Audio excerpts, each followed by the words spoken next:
Leroy was just 10 years old when he was first put behind bars after police found his fingerprints at the scene of a burglary.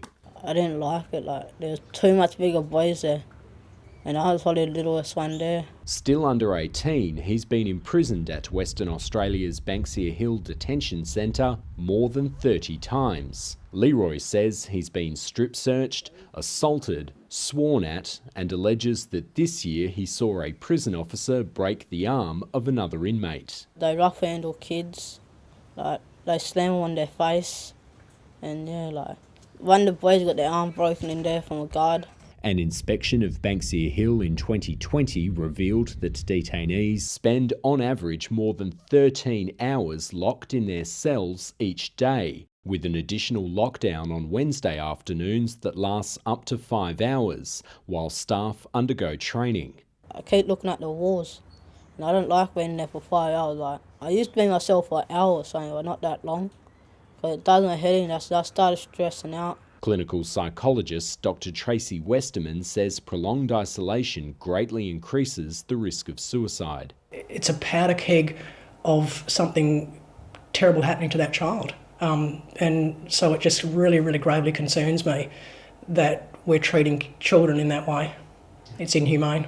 A repeat offender, Leroy has now spent more than a year of his life behind bars. The early criminalisation of children, the normalisation of criminality predicts future criminality. And so we actually know that. That's something that's irrefutable in terms of the evidence. Former detainees of Banksia Hill are currently preparing to sue the WA government over alleged mistreatment. Jerry Georgatos works with disadvantaged families across the state, and after briefly working inside Banksia Hill in 2020, has helped gather statements from more than 200 former inmates. These are children that we need to give some hope to, and if they don't have hope, well, 70% of young ones, of anyone who goes to Banksia, 70% of people who have been in Banksia, juvenile detention, go on to adult prison.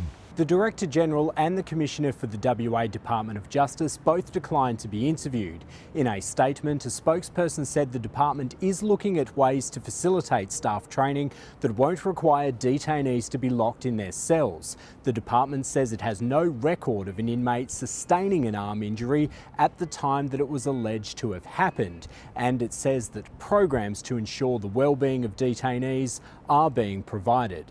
The WA government has spent more than $200,000 keeping Leroy behind bars. He's come out with no job skills, but hasn't given up hope of a normal life. I want to fix up motorbikes and cars, and I even want to build houses. I just want to get a job as soon as possible. One child's story, but there are many others just like him. Aaron Fernandez, SBS World News.